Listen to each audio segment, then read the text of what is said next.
ఇంకొకటి ఏంటంటే confidential information అనేసి అంటున్నారు, మరి వాస్తవమో కాదో మీరే చెప్పాలి.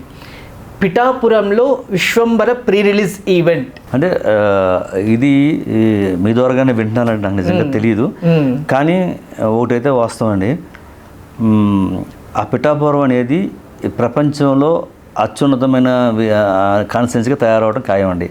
ఆల్రెడీ చర్యలు స్టార్ట్ అయిపోయినాయి. మనం వెళ్ళి క్యాన్వసింగ్కి వెళ్ళినప్పుడు ఎగ్జాంపుల్గా అక్కడ భూమి ఒక 10% ఉంటే ఇవాళ 1000% పెరిగింది. అవన్నీ ఎందుకంటే నేను అక్కడ నెంబర్ ఆఫ్ డేస్ని అక్కడ ప్రచారంలో పాల్గొన్నానండి. పాల్గొన్నప్పుడు నేను వాళ్ళకు ప్రామిస్ చేశాను. నేను ఎప్పుడు ఆ సమయంలో ఎప్పుడు నేను పవన్ కళ్యాణ్ గారిని కలవలేదు, మాట్లాడలేదు, కానీ ఆయన తరపు నుంచి నేను ప్రామిస్ చేశాను అనమాట. ఒక మీటింగ్ పెట్టి అక్కడ కొత్తపల్లి, గొల్లప్రోలు, పిఠాపురం ఈ 3 మండలాలకు సంబంధించిన గ్రామస్తులందరినీ పిలిచి మీటింగ్ పెట్టినప్పుడు నేను మాట్లాడిన విధానం ఏం చెప్పానంటే, అక్కడ ఏదైతే కొత్తపల్లి దగ్గర మంటాడ అనే ఒక గ్రామం ఉందండి. ఆ గ్రామం చుట్టుపక్కల మరిన్ని గ్రామాలు ఉన్నాయి. వారందరూ కలిసి కూరగాయలు పండిస్తారన్నమాట.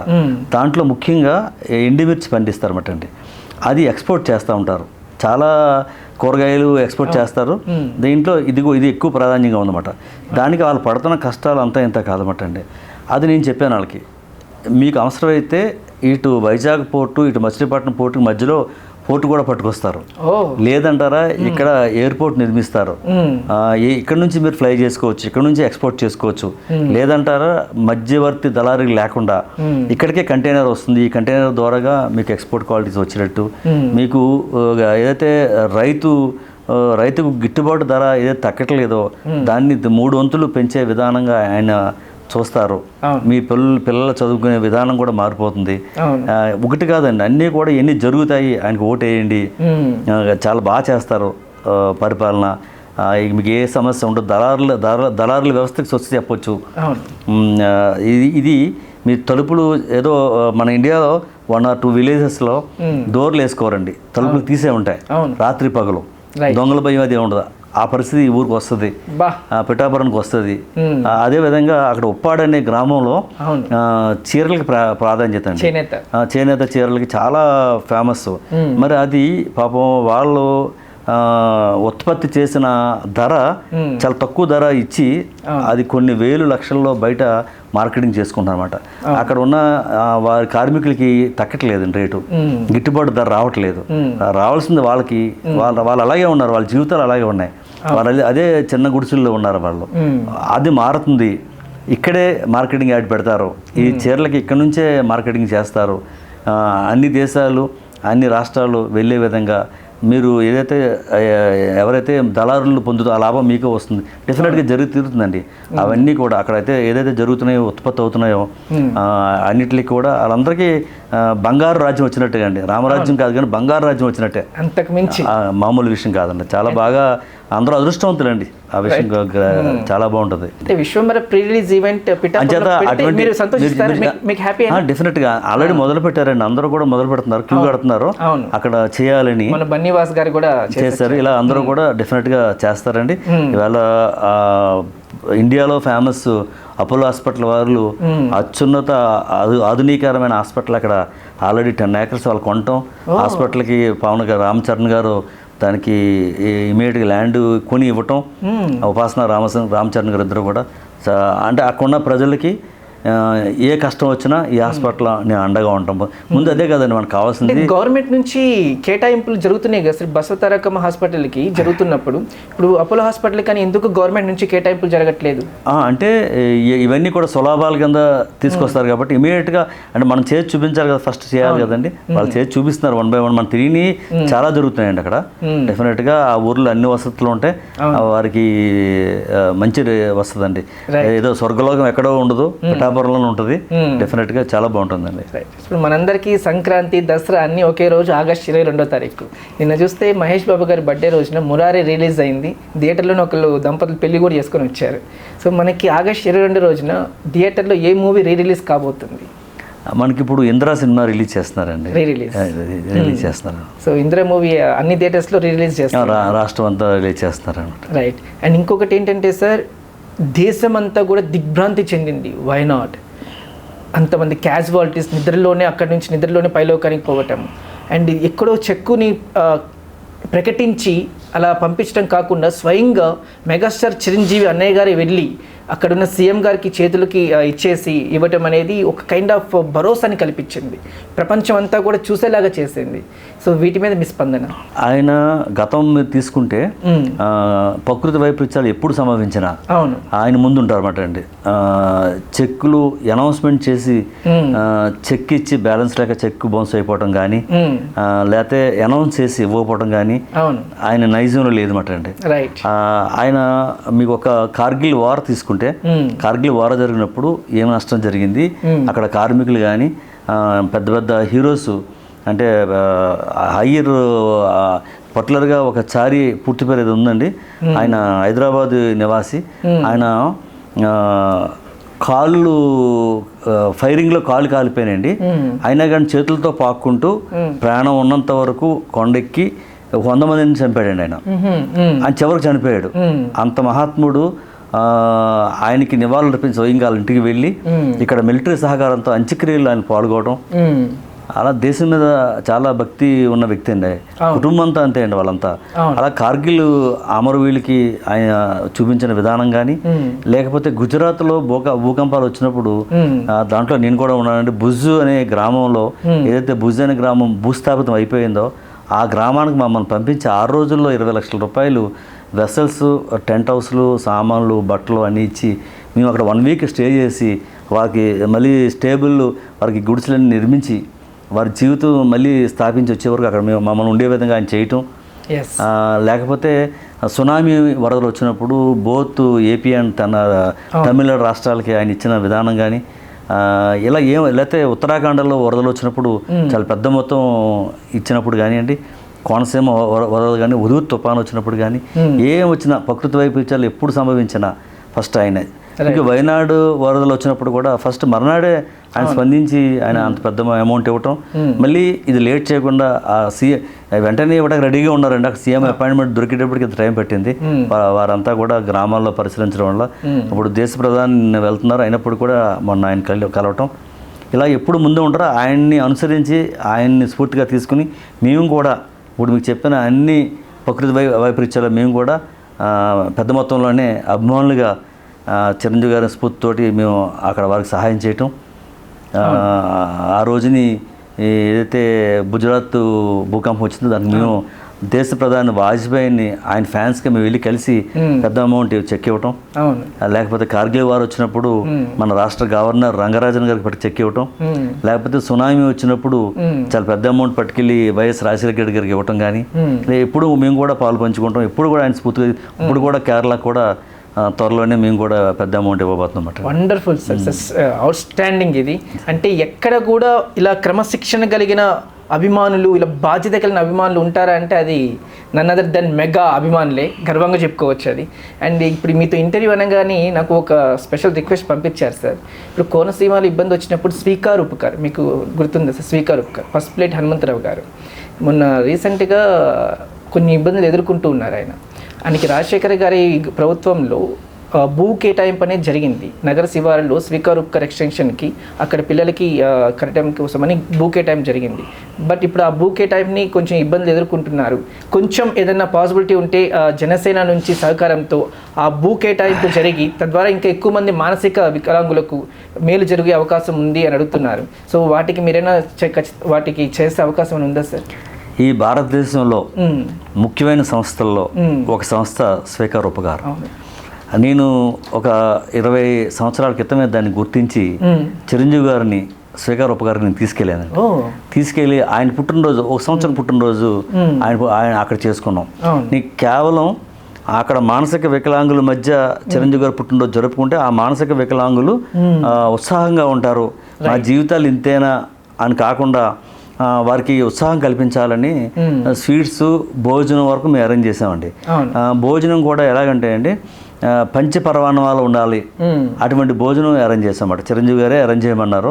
వారు ఎప్పుడు తినలేనట్టు ఫుడ్ అరేంజ్ చేయండి, మంచి స్వీట్స్ పెట్టండి, నేను వస్తానని చెప్పి అక్కడ కేక్ కట్ చేస్తే ఆయన నేను కూడా వారిని కలుస్తానని కొన్ని రూములకి వెళ్ళి వారు కలిశారండి. మానసిక వికలాంగుని కలిసి వచ్చి కేక్ కటింగ్ చేసి మైక్ తీసుకుని నేను ఆ రోజుల్లో సార్ 25 సంవత్సరాల క్రితం మాట 2 lakhs రూపీస్ నేను వీళ్ళకి ఇస్తున్నానని చెప్పి ఆర్టిజం కిట్స్ స్పాట్లో అప్పటికప్పుడు చెక్ ఇచ్చేసారన్నమాట. ఆయన ఇవ్వటానికి వెళ్ళలేదండి, ఓన్లీ పాల్గొనడానికి వచ్చారు. అలాగా ఆ ఉపకార స్వీకార్కి చిరంజీవి గారు ఎప్పుడు అండగా ఉన్నారు.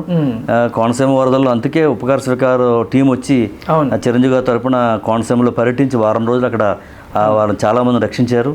రీసెంట్గా డాక్టర్ హనుమంతరావు నాతో మాట్లాడారండి, మీరు చెప్పిన విషయమే. అది త్వరలో మీరు అన్నట్టుగా యాక్చువల్గా ఆయన ఏంటంటే ఇది చిరంజీవి చారిటబుల్ ట్రస్ట్కి మీరు యాడ్ చేసుకుని దీన్ని నడిపించే విధానంగా మీరు చేయండి, నాకు వయసు అయిపోయింది, నేను చేయలేకపోతున్నాను, వేరే వాళ్ళకి అయితే ఇవ్వాలనిపించట్లేదు, నాకు నమ్మకమైన వ్యక్తి కావాలి కాబట్టి నాకు మెగాస్టార్ చిరంజీవి గారే అని చెప్పారు. ఇంకా అది డిస్కషన్లోకి రాలేదండి, త్వరలో చిరంజీవి గారి దృష్టిలోకి తీసుకెళ్తాను. మీరు అన్నట్టుగా కూడా జనసేన నాయకులు కూడా ఈ విషయం చెప్పి వారికి న్యాయం జరిగే విధంగా మనందరం కలిసి చేద్దామండి. ఇట్స్ గ్రేట్ఫుల్ సార్, ఎందుకంటే ఆర్టిజం అనేది 10 మందిలో ఈ రోజున కనీసం 2-3 ఆర్టిజంతో బాధపడుతూ ఉన్నారు. అలాంటి ఆర్టిజం కిడ్స్కి గవర్నమెంట్ గురించి అంత అవేర్నెస్ లేదు, ప్రజల్లో అంత అవగాహన లేదు. సో ఇటువంటి వాటిని మెగాస్టార్ చిరంజీవి ట్రస్ట్కి అనుసంధానం జరిగితే మన పద్మశ్రీ వచ్చిన దానికంటే కూడా ఫస్ట్ ప్లేట్ హనుమంతరావు గారు చాలా సంతోషపడతారు, చాలా గర్వంగా ఫీల్ అవుతారు. చాలా గొప్ప హాస్పిటల్, మామూలు సేవలు కదండి. ఆయనకి కూడా భారతరత్న అవార్డు ఇచ్చే అంత గొప్ప వ్యక్తి. అవును, చాలా గొప్ప. ఎందుకంటే ఎన్ని వేల మందిని కాపాడారో అంత ఇంత కాదండి. ఆ క్షోభ మానసిక వికలాంగులకే తెలుసండి, ఆ తల్లిదండ్రులకే తెలుసు.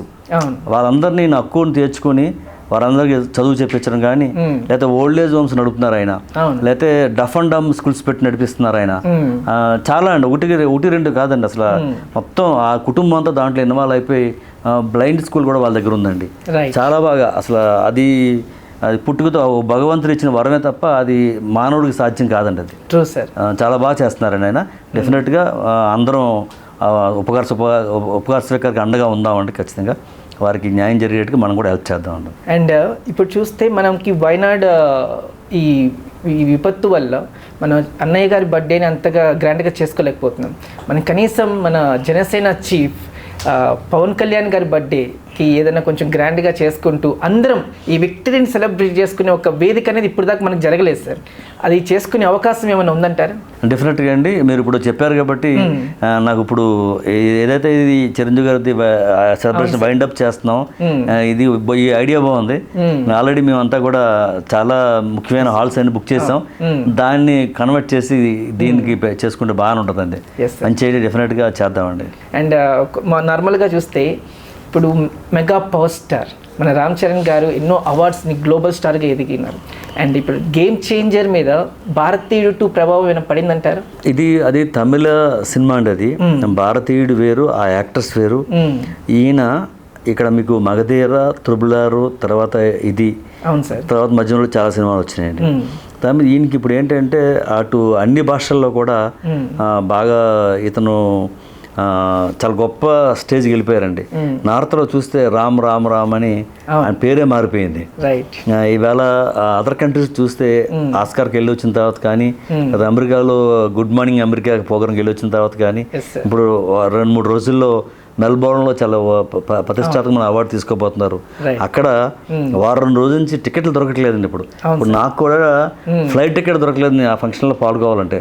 ఏ రూట్లో వెళ్దామని అంత రష్గా ఉందండి రామ్ చరణ్ గారు పుట్టినరోజు. అంచేత ఈ సినిమా డెఫినెట్గా చాలా బాగుంటుంది. Game changer cinema. నేను చాలా రోజులు చాలా ప్లేసెస్లో నేను షూటింగ్లో పాల్గొన్నాను. చాలా గొప్ప సినిమా అవుతుంది. ఎందుకంటే చాలా కష్టపడి ఆయన చేయటం కానీ, డైరెక్షన్ చేయటం కానీ, ఈయన నటించడం కానీ. ఎందుకంటే ఇతను గోల్డెన్ స్పూన్తో పుట్టారు కాబట్టి, ఈయన స్టార్డమ్ ఉన్న ఇది కాబట్టి, పెద్ద ఫ్యామిలీ కాబట్టి అంత కష్టపడి నటించాల్సిన పని లేదండి. నేను చాలా సీన్లు చూసాను అనమాట. ఆయన నటించిన విధానం చూస్తే చాలా అసలు మొండోళ్ళలాగా చాలా కష్టపడి నటించారన్నమాట ఆయన. మెగా పవర్ రామ్ చరణ్ గారు ఆయన అద్భుతమైన నటన ఈ సినిమాలో చూడబోతున్నాం గేమ్ చేంజర్లో. డెఫినెట్గా సినిమా హిట్ అవుతుంది. చాలా దిల్ రాజు గారు చాలా ఖర్చు పెట్టి తీసిన సినిమా ఇది. ఇంకా శంకర్ గారి గురించి మీకు తెలుసు. శంకర్ గారికి ఏంటంటే జీవిత లక్ష్యం చిరంజీవి గారితో సినిమా తీయాలని. అవును. అది దొరకలేదు, వారి అబ్బాయితో దొరికింది కాబట్టి ఆయన డెఫినెట్గా ఆయన ప్రూవ్ చేసుకున్నారు. ఈ సినిమా ఘన విజయం సాధిస్తుందండి. Right sir. సో సమయాభావం వల్ల ఇంక మనం ఎక్కువ మాట్లాడలేకపోతున్నాం. సో కానీ ఫటాఫట్ ఒక ర్యాపిడ్ ఫైర్ తీసుకుందాం సార్. నేను పేరు చెప్తాను, 1 word ఆన్సర్ మైండ్లో వస్తే చెప్పండి. కొణిదెల అంజమ్మ గారు. ఆవిడ ఈ ఒక భూమాత అనొచ్చు మాట అండి. ఆవిడ అన్నపూర్ణమ్మ, కాశీ విశాలక్షమ్మ. ఆవిడకి ఏ పేరు పెట్టినా కూడా, ఎందుకంటే అటువంటి జన్మ ఇంకెవరికి రాదండి. స్వయంగా త్రిమూర్తుల్ని పుట్టించారు ఆవిడ. ముగ్గురు కూడా అంత ప్రయోజకులు అవుతారని ఎవరు ఊహించలేదు కదండి. ఒకరు మించిన ఒకరు ప్రయోజకులు కాబట్టి చాలా గొప్ప ఆవిడండి. శ్రీజ గారు ఆవిడ మంచి టాలెంట్ ప్లేయర్ అండి. ఆవిడ అనుకోకుండా ఈ స్టార్డమ్ అడ్డొచ్చి ఆ ప్లేయర్ కాపోయారు. మంచి ప్లేయర్ అండి ఆవిడ, మంచి బ్యాడ్మింటన్ ప్లేయర్ ఆవిడ. సుష్మిత గారు చాలా గొప్ప అండి, తండ్రికి తగ్గ కూతురులాగా. ఆవిడ బాగా మంచి డిజైనర్ అన్నమాట. రాబోయే కాలంలో ఇంటర్నేషనల్ లెవెల్లో వెళ్ళిపోయే మంచి కాస్ట్యూమ్స్ బాగా గొప్ప వ్యక్తి అవుతుందండి ఆవిడకి ఖచ్చితంగా. వరుణ్ తేజ్ మీరు చూసారు కదండి, అందరు హీరోలను ఫాలో అవ్వకుండా ప్రతి సినిమాకి కొత్త స్టోరీ ఎన్నుకుని సరికొత్త ట్రెండ్ సృష్టించిన హీరోగా చెప్పవచ్చు అండి. సాయి ధరమ్ తేజ్ గురించి మీరు ఇద్దరు మామయ్యల్ని సహకారంతో ఆయన సినిమాలన్నీ కూడా విజయవంతంగా నడుస్తూ అనుకోకుండా యాక్సిడెంట్ అయినప్పుడు కూడా మళ్ళీ పుంజుకుని విజయం సాధించారు. ఆయన కూడా మంచి నటుడు అండి. వైష్ణవ్ తేజ్ మొదటి సినిమాతోటే మీకు ఆయన స్టార్డమ్ చూపించారు. రాబోయే కాలంలో ఇంకా గొప్ప సినిమాలు రాబోతున్నాయండి. The last but not least Allu Arjun garu మీకు తెలుసు, చిరంజీవి గారే ఆయనకి అన్ని డ్యాన్స్ నేర్పించిన మెంటరు గైడు ఏమైనా చిరంజీవి గారే. ఆయనకి ఏదైనా ఆస్తుందంటే అది చిరంజీవి గారే. ఎంతవాడు చిరంజీవి గారు, నో అల్లు అర్జున్ గారు అని చెప్పొచ్చు. అలాగే ఆయన కూడా అంత బాగా ప్రేమిస్తారు. ఆయన కూడా మంచి నటుడు అండి, మంచి డాన్సర్ కూడా. Right sir, thank you so much sir. ఈ ఇంటర్వ్యూ చాలా ప్రొడక్టివ్గా జరిగింది. ఫస్ట్ ప్లేట్ హనుమంతరావు గారికి ఒక పరిష్కారం దొరికింది అనుకోవచ్చు. అండ్ మన సెలబ్రేషన్కి ఒక ప్లాన్ ఒకటి ఈ ఇంటర్వ్యూలో పుట్టింది అనుకోవచ్చు. ఒక చాలా హానర్గా అనిపిస్తుంది. అంటే ఎన్ని రోజుల నుంచి మేము కలవాలి అనుకుంటున్నా నాకు అవకాశం దొరకలేదు. బట్ ఈరోజు ఇలా ఇంటర్వ్యూ రూపంలో మనం కలవటము, ఇలా మనసులో మాట విత్ మాధవ్లో అన్ని షేర్ చేసుకోవటము చాలా హ్యాపీగా అనిపిస్తుంది సార్. మరోసారి మళ్ళీ ఖచ్చితంగా కలుద్దాము. అండ్ ఇది పార్ట్ 1కి నేను పరిమితం చేస్తున్నాను, అందుకే కంక్లూషన్ చెప్పట్లేదు. మరో ఇంటర్వ్యూలో మళ్ళీ ఖచ్చితంగా కలుద్దాము, మరిన్ని విషయాలు చర్చించుకుందాం sir. Thank you so much for coming to studio. ఇదండి ఈరోజు మన స్వామినాయుడు గారితో ఇంటర్వ్యూ. పార్ట్ 2లో మరిన్ని విషయాలు క్లుప్తంగా డిస్కస్ చేద్దాము. కీప్ వాచింగ్ అనంత టీవీ.